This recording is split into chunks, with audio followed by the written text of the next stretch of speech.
o professor Eymar Mourão Vasconcelos.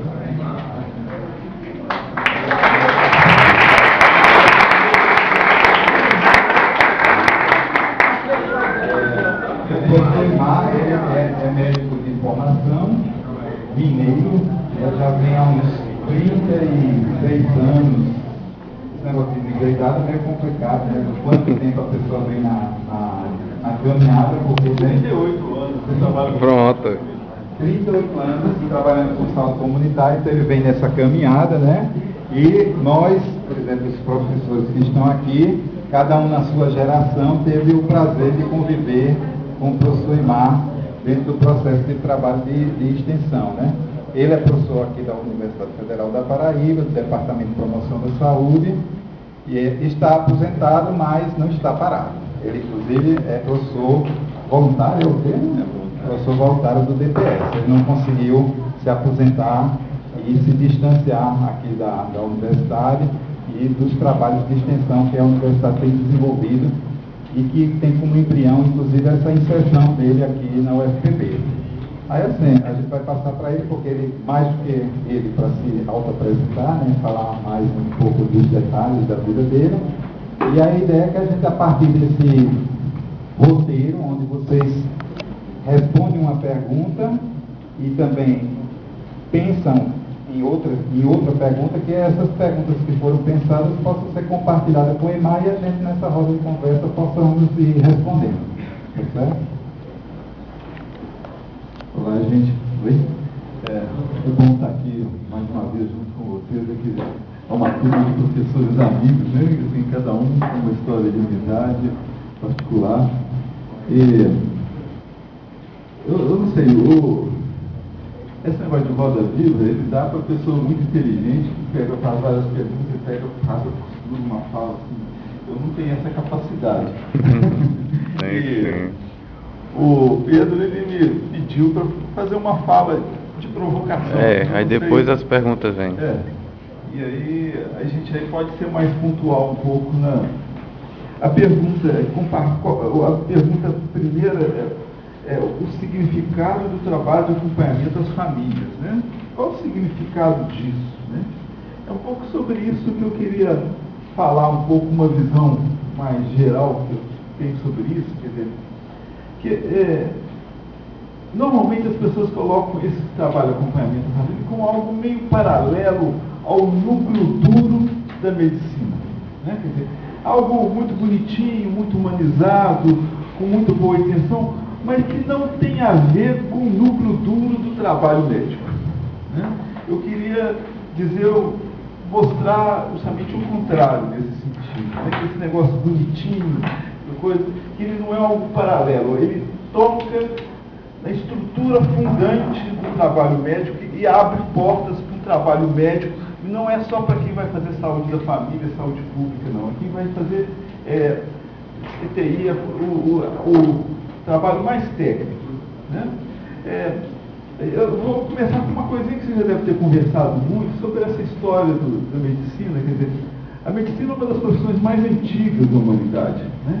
E os profissionais, os médicos, eles sempre foram profissionais do topo, trabalhando com eram personalidades, lideranças da comunidade, que abordavam as doenças, mas cuidava do ser como um todo, né? Isso praticamente milhares e milhares de anos que a medicina é assim. Ela deixou de ser assim há menos de 100 anos atrás, né? Quer dizer, é algo muito novo da medicina deixar de ser isso.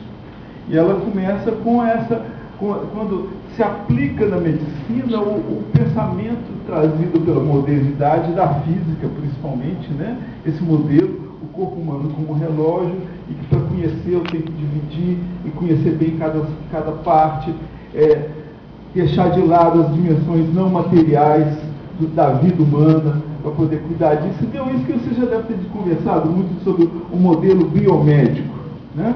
Onde é uma fragmentação, mas que é uma medicina que se consolida pela potência transformadora. Quer dizer, nunca a humanidade teve os indicadores de saúde tão profundamente transformados como foi conseguido por esse modelo biomédico. Né? Então, isso consolida esse modelo. Né? Mas só que esse modelo se estrutura, ganha força, mostra eficácia, mas também mostra ineficácias muito grandes. E começa a gerar insatisfações muito grandes. Insatisfações que quem está vivendo, vocês estão inseridos na realidade, estão vendo as satisfações da população. Vocês podem falar, não, mas é porque eles estão tendo acesso a uma medicina de baixo nível. Mas vocês conviverem com seus familiares que estão vivendo, quando passam em crises importantes, como com esse modelo biomédico extremamente gerador de sofrimento. Né? Então não é porque, pode ser, quem tem a melhor medicina do mundo sofre também com esse modelo. Né? E é que eles dizem que, eu gosto muito dessa expressão, a gente é treinado para ser mecânico de gente, para cuidar de parte como se fosse, cada mecânico cuidando de uma parte, um do carburador, outro disso, outro daquilo, e vai modificando, e sem ninguém interligue, e as dimensões não materiais da vida ficam deixadas de lado. Né? Então, é muito fácil começar a fazer uma crítica ao modelo biomédico, mas como é que eu vou fazer crítica ao modelo biomédico com tanta potência que ele transformadora que ele gerou? Então, na filosofia tem uma coisa que é a dialética que traz. Normalmente o pensamento simplista é uma coisa ou outra.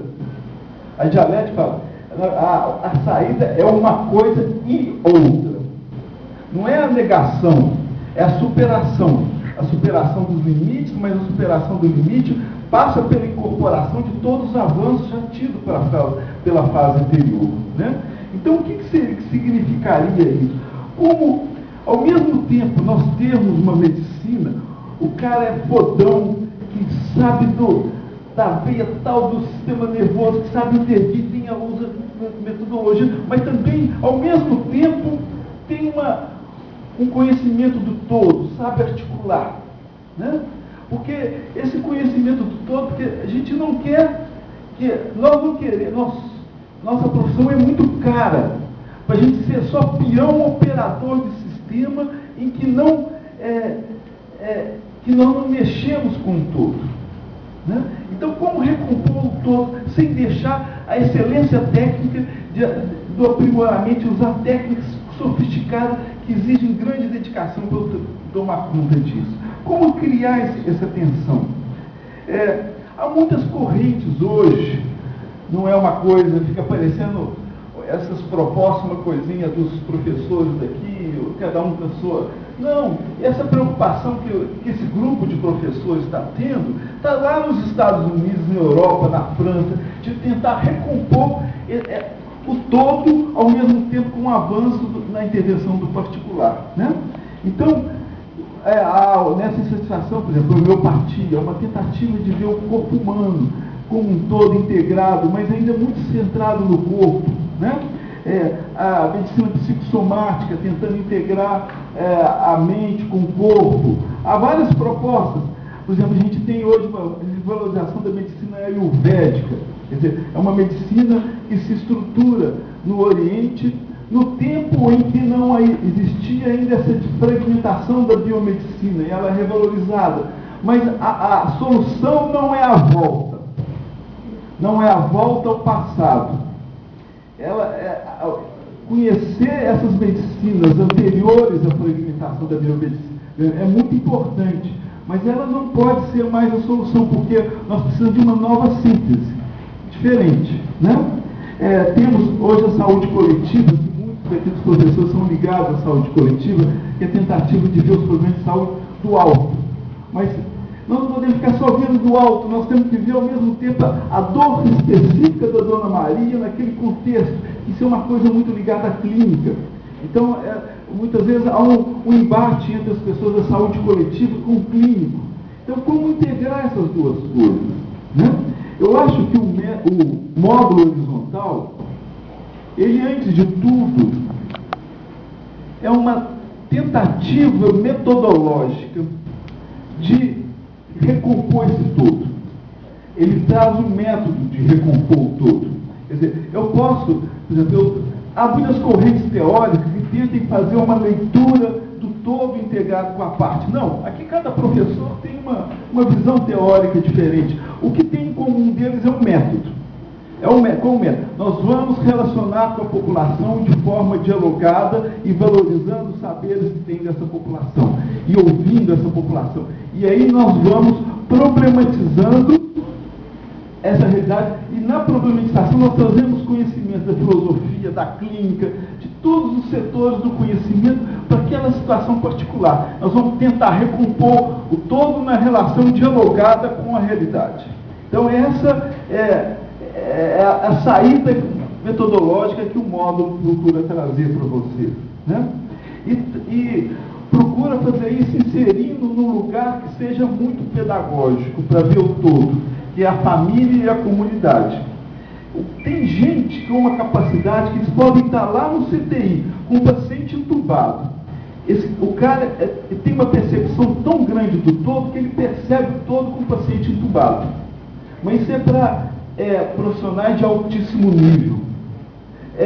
Para vocês, é importante ter um lugar onde esse todo é colocado em cima da mesa, claramente, que todo fica claro. A dor epigástrica da Dona Maria, vista lá na casa dela, com os meninos entrando, o esgoto caindo, as muriçocas, a briga com o marido, não sei o quê, os filhos xingando a mãe, o tráfico entrando, não sei o quê, ela está lá, gritante, né? Então tentar alargar a dor epigástrica com essas diferentes dimensões que se impõem a vocês, mesmo que vocês estão em fase de treinamento do olhar.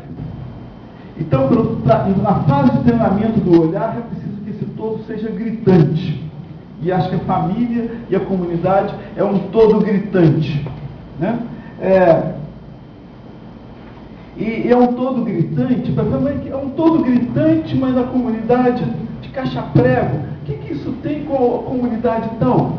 Uma das coisas que quem estuda em termos de filosofia é que a realidade, ela se reproduz, a dimensão mais profunda da realidade, ela se reproduz em caixa-prego, em Paris, em Michigan, em Washington, em Tóquio. Há dimensões do drama humano que reproduzem. Então, na hora que vocês estão acompanhando Dona Maria, seu Pedro, seu Batista, vocês estão, e o drama, e vendo todo que está atrás, vocês estão tendo um exemplo de estruturas que regem a humanidade como um todo. É claro que tem diferenças, mas há elementos muito comuns. Então, o que eles chamam de estrutura do holograma que tem a realidade, né? O holograma, cada parte contém grande parte da dimensão do todo, né? Agora, nós podemos ir para a família e para a comunidade com viseira. Muitas pessoas vão com viseira e não vê o todo. Uma viseira muito grande. E lá para a comunidade, nós estamos indo com os coitadinhos, os carentes. Quem vê as pessoas como coitadinhos e carentes, não vê nada. Porque antes é preciso ver, eles têm uma busca de ser mais, eles são criativos. Vocês devem estar vendo isso, o trabalho com projeto de extensão. Acho que o que chama mais atenção, a gente que vem de outra classe social, imagina que na periferia são coitadinhos, carentes e violentos. E chega lá, tem uma viração imensa, uma criatividade imensa, e que se a gente está com esse olhar de valorizar isso, então a gente começa a dar espaço para a realidade criativa que tem lá se manifestar, né? Nós podemos ir lá com uma teoria. Eu sou de tal corrente teórica, eu vou para lá tentando ver exemplos da minha corrente teórica. Também não vê nada, porque a realidade é muito mais do que qualquer corrente teórica, né? Eu posso ir com exercícios, com enquetezinhos, vocês não são capazes de ver. Então eu vou guiar o olhar de vocês. Hoje vocês vão ver isso, amanhã vocês vão ver aquilo. E tudo com perguntinhas direcionadas, e vocês, só que essas perguntas direcionadas vão mostrar uma dimensão da realidade. E não aparece o todo, né? E eu eu acho que vocês, no início do curso, é um momento muito privilegiado de ver o todo, porque vocês estão assombrados ainda com a realidade. Eu lembro de uma professora da Universidade da Unicamp, lá de Campinas, e da Universidade, não, né, da PUC de Campinas, né? E ela falava assim, que é um exemplo que me marcou muito. Ela disse que é um rapaz que tomava conta do estacionamento, um menino desse que toma conta do carro, e teve um acidente grave. Então ela dava aula no início e no final do curso. Aí no inío do curso, os estudantes todos se envolveram, compadeceram, se envolveram com a família, o que pode ajudar, eles se envolveram, fizeram vaquinha. O pessoal do último ano do curso só queria saber qual o diagnóstico, se a conduta médica em cima do caso estava correta, e não se envolveram mais nada. Então, eu acho que vocês ainda não estão com o olhar direcionado, focado naquilo o que a Raquel Naomi, é uma autora que eu gosto muito, fala assim, a metodologia do martelo e do prego. Eu aprendo a usar um martelo e só olho para a realidade procurando prego. O que não tem prego eu não vejo, né? Então isso que vocês aprendem aqui, isso acontece em todas as profissões. A gente aprende uma tecnologia e começa a olhar para a realidade só procurando aquilo que tem a ver, que aquela tecnologia pode aplicar. Então é muito bom que vocês não estão com esse olhar ainda focado na técnica, a técnica que vocês aprenderam, né? E além eu diria que o módulo horizontal, da forma como está estruturado, ele traz mais ainda em termos de metodologia. Não é uma visitinha à comunidade para ver coisas interessantes e depois refletir. Não, é uma aproximação engajada, né? É completamente diferente. Vocês estão vendo isso lá.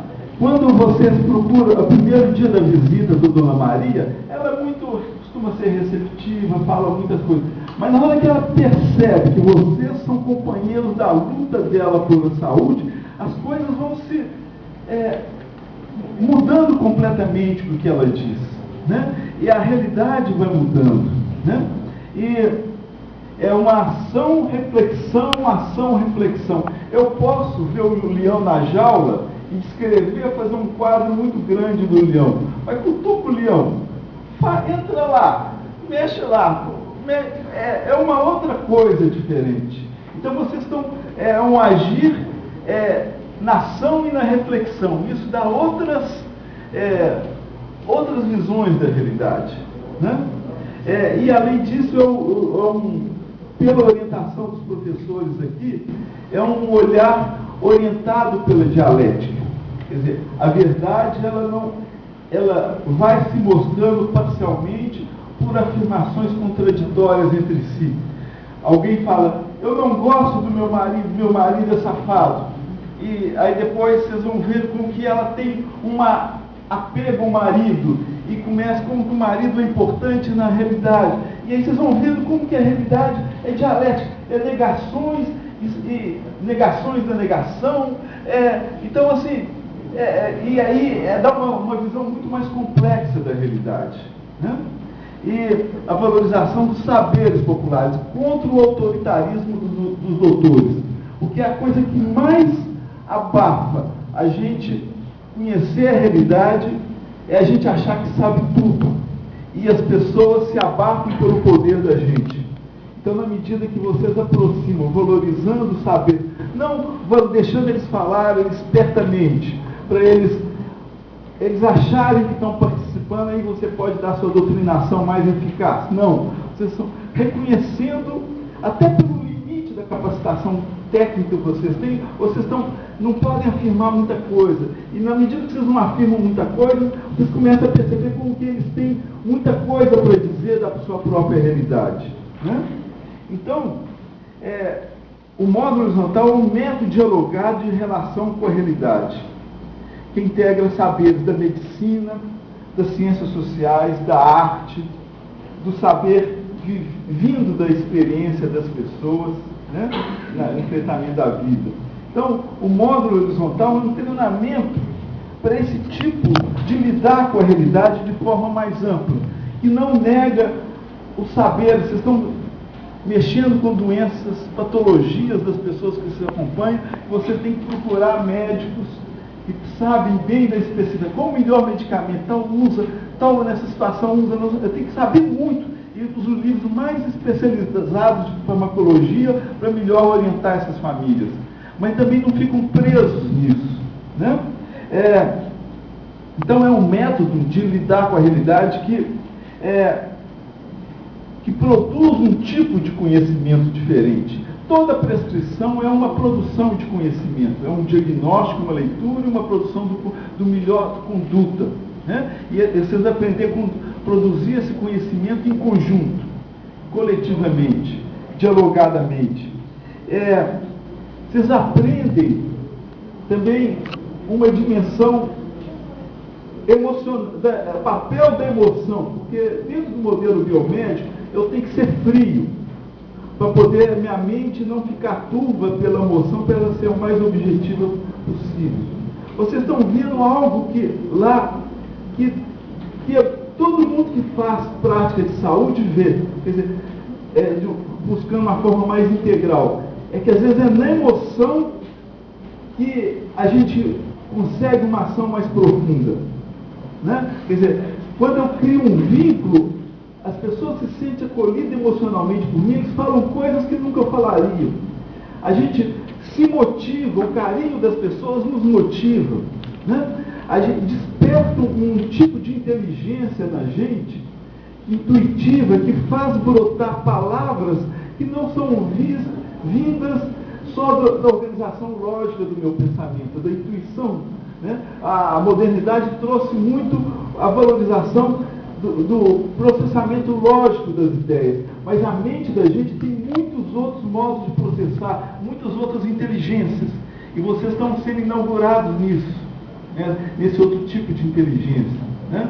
Vocês estão aprendendo a lidar com as emoções. As pessoas que têm raiva de vocês têm raiva delas, elas têm gratidão, vocês ficam com dó, têm nojo, né, das situações, e como lida com isso? Não adianta a gente querer passar, ser frio. Essas emoções mexem com a gente, se a gente não assume no discurso, elas aparecem pela periferia e atrapalham o nosso ato, sem a gente ter conhecimento. Então, esse vínculo que vocês estão tendo, ele vai possibilitando vocês amadurecer essa inteligência emocional. Nós precisamos de uma inteligência emocional que saiba lidar com as dores. Nós trabalhamos, antes de tudo, com a dor humana, com o sofrimento humano. E o sofrimento humano nos toca. A gente sabe que tem uma emoção que vem disso, que desaba, que atrapalha a gente. Não deixa a gente ser eficaz. Mas tem uma emoção que nos aproxima, que nos torna mais eficaz. Então vocês estão tendo a possibilidade de trabalhar essa inteligência emocional. Então eu diria que vocês estão treinando no modo de se portar diante das pessoas, das famílias com doença, que rompe o modelo biomédico. Eu posso ir trabalhar depois no CTI com um paciente entubado, mas se eu aprendo esse método vai fazer toda a diferença na maneira que eu vou trabalhar no CTI. Então, a recomposição do olhar do todo e do fragmento no mesmo momento, no mesmo enfrentamento. Então, eu queria dizer da gravidade disso que vocês estão vendo.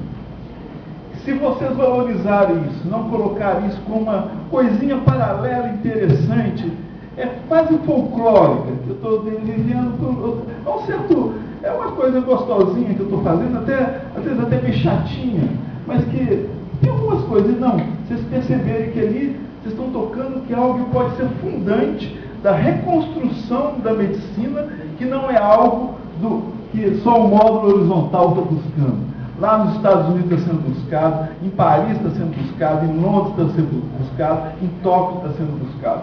Então era isso que eu queria a gente fez uma provocação do significado desse acompanhamento, que o significado não pode ser visto apenas o significado que vocês estão tendo naquela família. Há um significado, essa família está introduzindo a vocês no método de se portar como médicos. E esse método de se portar como médico que é o mais...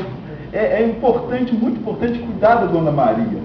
Mas esse acompanhamento tem muito mais do que aprender a cuidar da Dona Maria. É um pouco nesse sentido que... Eu não sei se eu falei demais. E aí... Então vamos assim, né? Vocês receberam o papel, leram o papel, responderam, pensaram perguntas, veio a fala de certa forma possa ter preenchido alguma das